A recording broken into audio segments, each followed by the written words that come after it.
Sabe, o medo é uma daquelas emoções que todo mundo conhece, uma das mais básicas que a gente sente. Mas de onde ele vem de verdade?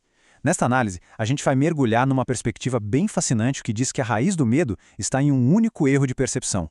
E o mais importante, vamos explorar o caminho que é proposto para a cura. Vamos começar. Então, a grande pergunta que fica é: de onde vem o medo? Na maioria das vezes, parece que ele vem de fora, né? De alguma situação, de outras pessoas. Mas a fonte que a gente está explorando hoje, ela propõe algo bem radical, que todo medo que a gente sente nasce de um único e fundamental engano dentro da nossa própria mente. Para a gente entender essa ideia, vamos fazer um caminho juntos. Primeiro, a gente vai na raiz do problema, a origem da separação. Depois, vamos ver como isso leva a gente para o desvio para o medo. E por fim, vamos explorar a solução, que passa pela expiação, pela cura da mente e pelo papel do milagre. Primeiro, vamos tentar imaginar um estado mental original, um lugar de unidade total, de criatividade pura, onde não existia nem a sombra do medo. E por quê? Porque não havia nenhuma sensação de que algo estivesse faltando. Era um estado de plenitude completa. A natureza desse estado é chamada de extensão. Para entender, é como pensar no sol. Ele não faz força para brilhar. Ele simplesmente irradia luz e calor porque essa é a natureza dele. Do mesmo jeito, a criação nesse estado original era um transbordar de amor, sem nenhuma ideia de vazio ou de necessidade. E aqui é que está o ponto de virada. A separação, segundo essa visão, não foi um evento histórico que aconteceu lá atrás. Foi uma ideia que surgiu na mente. Foi o primeiro pensamento de que a perfeição poderia ter uma falha, de que algo poderia estar faltando. E essa única ideia de falta, sabe? Ela vai se desdobrando como uma corrente. Primeiro, vem a crença de que é possível mudar o que já é perfeito. Isso leva à ideia de que o perfeito pode se tornar imperfeito. A partir daí, surge a crença de que a gente pode se distorcer e, no fim das contas, a ideia de que somos nossos próprios criadores, separados da fonte original. E qual é a consequência direta de acreditar que se está separado, que se está sozinho? Bom, é exatamente aqui que a gente entra no território do medo. Essa crença é o solo fértil de onde todo e qualquer medo começa a brotar. O texto usa essa metáfora muito forte para descrever a nossa realidade como a gente a percebe. É como se, depois dessa ideia da separação, a humanidade tivesse caído num sono profundo e ainda não tivesse despertado. O medo, então, é a emoção que domina dentro desse sono, ou melhor, desse pesadelo. Então, vamos resumir a ideia central.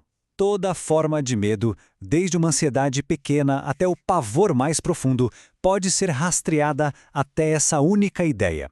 A presunção de que a gente pode tomar o lugar do Criador, de que temos o poder de desfazer a perfeição e de viver por conta própria. Ok, se a separação é o problema, qual é a solução? A fonte apresenta um conceito chamado expiação. E olha, é importante entender, não se trata de culpa ou sacrifício. Pense nisso mais como uma correção gentil, sabe? Uma defesa divina para a mente que se confundiu.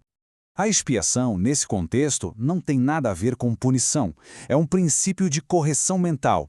É como se fosse um mecanismo que permite à mente olhar para aquela crença na separação e reconhecer o que ela é. Um erro que, na verdade, nunca teve um efeito real sobre a nossa verdadeira natureza. Para a gente ter uma noção do quanto a expiação é diferente, é só pensar nas defesas que a gente usa no dia a dia. Quando uma pessoa se sente ameaçada, o que ela faz? Constrói muros, se prepara para contra-atacar. As nossas defesas nascem do medo e são feitas para o conflito. E aqui a diferença fica gritante. As defesas do ego são reativas, são como espadas de dois gumes, que podem acabar se voltando contra quem as usa. Já a expiação, ela é descrita como a única defesa que não ataca. A única função dela é curar, porque ela é um ato de amor e não de medo. Então, a gente já entendeu que a expiação é o princípio. Agora, como isso funciona na prática? O resultado é o processo de cura, que no fundo é simplesmente restaurar a mente à sua integridade, à sua plenitude original. A fonte apresenta isso de uma forma bem lógica, quase uma fórmula. A expiação é o princípio geral de correção, o milagre é o meio, a aplicação prática desse princípio no dia a dia, e a cura, que é a liberação do medo, é o resultado inevitável de tudo isso.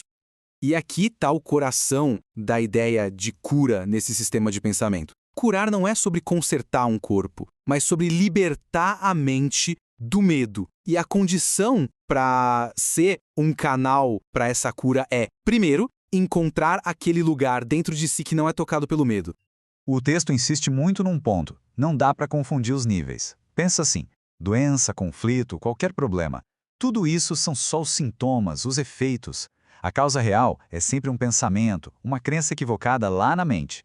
Por isso, a correção de verdade tem que acontecer no nível do pensamento e não no do sintoma. E para fechar esse ciclo, a gente chega no milagre.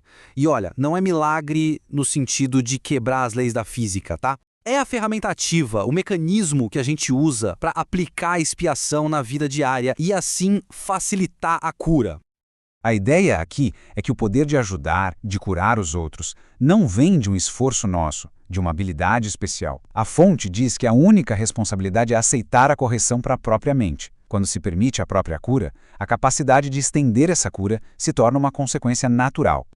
E essa mentalidade toda está resumida de forma perfeita nesta declaração de propósito. É uma forma de alinhar a intenção, de tirar o ego da frente, com o único objetivo de ser um canal para a cura. O milagre tem uma relação bem particular com o tempo. Imagine que um erro de pensamento é como uma fileira de dominós caindo. O milagre não vai lá tentar levantar cada pecinha que já caiu. Não, ele volta na primeira peça, a que começou tudo, e a coloca de pé novamente, desfazendo toda a corrente de efeitos de uma só vez.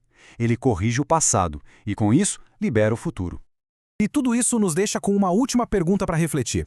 E se todo o peso, toda a complexidade do medo não fosse uma parte inevitável da nossa existência, mas simplesmente um engano, um erro de percepção que, como qualquer outro, pode ser gentilmente corrigido?